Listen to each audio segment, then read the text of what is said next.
Good morning, everybody. Okay, today I'm going to be reading pages 34 through 55 in our One and Only Ivan book. The last section we read, we were introduced to a new character named Stella. So before I read it, I just want to kind of go through the characters that we know about. When you're reading a novel, it's really important that you keep track of your characters because we know a novel builds over time. And so you're going to want to know who these characters are since we have a long story with them. So first up is Ivan, and we know Ivan is a silverback gorilla. We know that he's calm, we know that he's patient, we know that he's an artist, we know that he has a past, we don't know what that past is. We know that Mac is the owner of the Big Top Circus, and we know that Stella, Ivan's neighbor, is an elephant. She's older, she's wise, she's a friend, and we know that she was hurt when she was young. Today we're going to meet a character named Bob and another character named Julia. So it's really important that you recognize that Stella is not a person, Stella is an elephant. And it's important that we know who Bob is and who Julia is. All right, please follow along as I begin reading on page 34. Using the camera today. There we go. I explained my plan to Bob. Ivan, he says, trust me on this one. The problem is not your appetite. He hops onto my chest and licks my chin, checking for leftovers. Bob is a stray, which means he does not have a permanent address. He is so speedy, so wily, that mall workers long ago gave up trying to catch him. Bob can sneak into cracks and crevices like a tracked rat. He lives well off the ends of hot dogs he pulls from the trash. For dessert, he laps up spilled lemonade and spattered ice cream cones. I've tried to share my food with Bob, but he's a picky eater and says he prefers to hunt for himself. Bob is tiny, wiry, and fast, like a barking squirrel. He is nut-colored and big-eared. His tail moves like weeds in the wind, spiraling and dancing. Bob's tail makes me dizzy and confused. It has meanings within meanings, like human words. I'm sad, it says. I'm happy, it says. Beware, I might be tiny, but my teeth are sharp. Gorillas don't have any use for tails. Our feelings are uncomplicated. Our rumps are unadorned. Bob used to have 3 brothers and 2 sisters. Humans tossed them out of a truck onto the freeway when they were a few weeks old. Bob rolled into the ditch. The others did not. So I want to just pause there and quickly add to our chart. So we know Bob is a stray dog.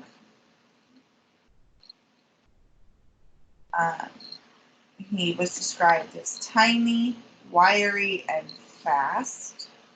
And we know he also has a past where he was hurt by humans. All right, so now let's keep reading and let's find out who is Julia.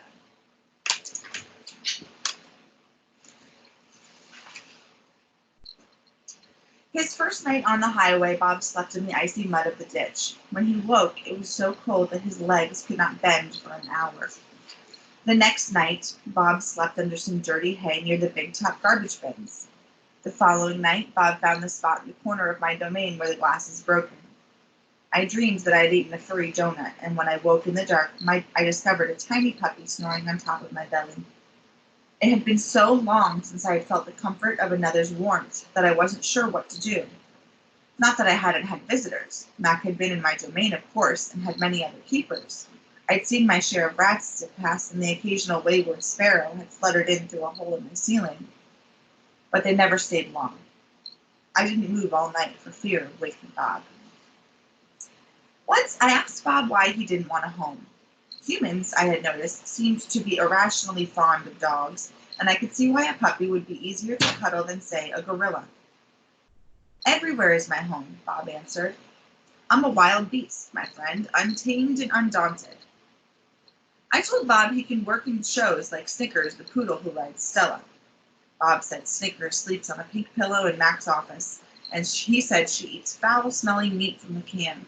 He made a face. His lips curled, revealing tiny needles of teeth. Poodles, he said, are parasites. Mac gives me a fresh crayon, a yellow one, and 10 pieces of paper. Time to earn your keep, Picasso, he mutters. I wonder who this Picasso is.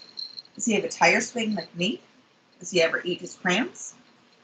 I know I've lost my magic, so I try to work my very best. I clutch the crayon and think. I scan my domain. What is yellow? A banana. I draw a banana. The paper tears, but only a little. I lean back and Mac picks up the drawing. Another day, another scribble, he says. 1 down, 9 to go. What else is yellow? I wonder, scanning my domain. I draw another banana, and then I draw 8 more. 3 visitors are here, a woman, a boy, and a girl. I strut across my domain for them. I dangle from my tire swing. I eat 3 banana peels in a row. The boy spits at my window. The girl throws a handful of pebbles. Sometimes I'm glad the glass is there. After the show, the Spit Pebble children come back. I display my impressive teeth. I splash in my filthy pool. I grunt and hoot. I eat and eat and eat some more. The children pound their pathetic chests. They toss more pebbles. Slimy chimps, I mutter, and I throw a me-ball at them. Sometimes I wish the glass were not there. I'm sorry I called those children slimy chimps. My mother would be ashamed of me. Like the Spit Pebble children, Julia is a child, but that, after all, is not her fault. While her father George cleans them all each night, Julia sits by my domain. She could sit anywhere she wants, by the carousel, in the empty food court, on the bleachers coated in sawdust. But I'm not bragging when I say that she always chooses to sit with me. I think it's because we both love to draw. Sarah, Julia's mother, used to help clean them all, but when she got sick and grew pale and stooped, Sarah stopped coming. Every night Julia offers to help George, and every night he says firmly, "Homework, Julia, the floors will just get dirty again." Homework, I have discovered, involves a sharp pebble and thick books and long sighs. I enjoy chewing pencils. I'm sure I would excel at homework. Sometimes Julia dozes off and sometimes she reads her books, but mostly she draws pictures and talks about her day. I don't know why people talk to me, but they often do. Perhaps it's because they think I can't understand them. Or perhaps it's because I can't talk back. Julia likes science and art. She doesn't like Leela Burpee, who teases her because her clothes are old. And she does like Deshaun Williams, who teases her too, but in a nice way, and she would like to be a famous artist when she grows up. Sometimes Julia draws me. I'm an elegant fellow in her pictures with my silver back gleaming like moon on moss. I never look angry the way I do on the faded bill mug by the hallway. I always look a bit sad, though. So let's just pause real quick. Let's add to our chart. Julia is the daughter of the janitor.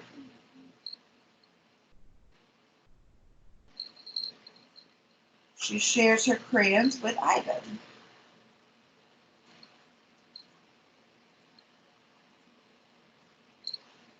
So Julia is the daughter of George. George is the janitor. I hope you guys can read that. I hope it's not backwards. And she visits them all every night, sits with Ivan, and she draws with him. All right, we're on page 46.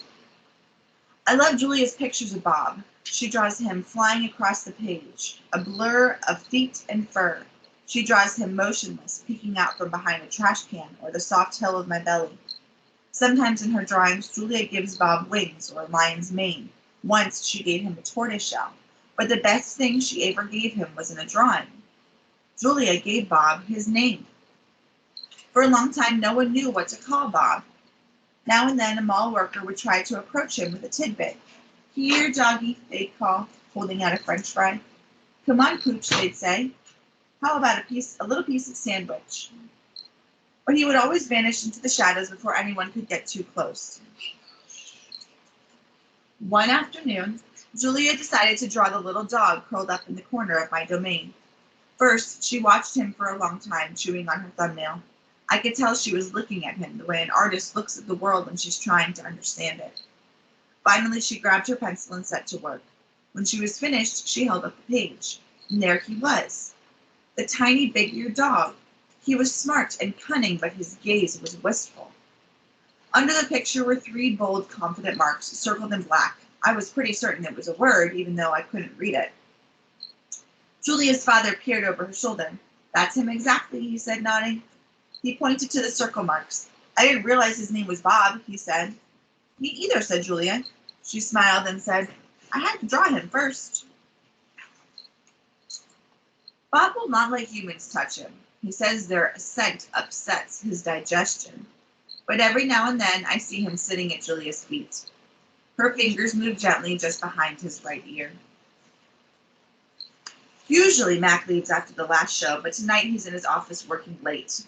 When he's done, he stops by my domain and stares at me for a long time while he drinks from a brown bottle.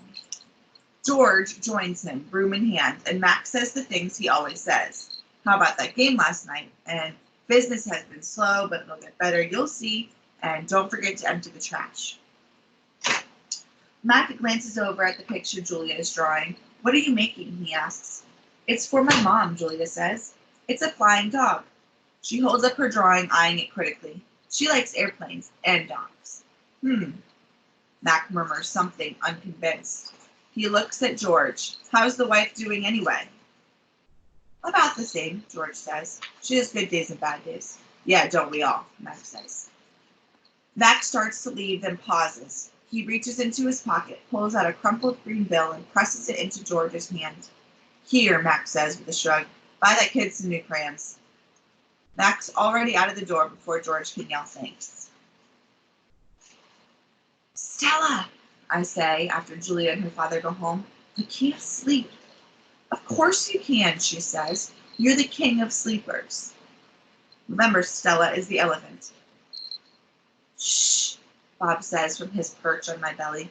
I'm dreaming about chili fries. I'm tired, I say, but I'm not sleepy. Well, what are you tired of? Stella asks.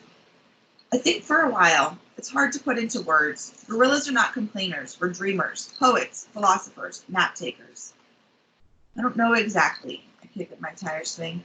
I think I may be a little tired of my domain. That's because it's a cage, Bob tells me. Bob is not always tactful.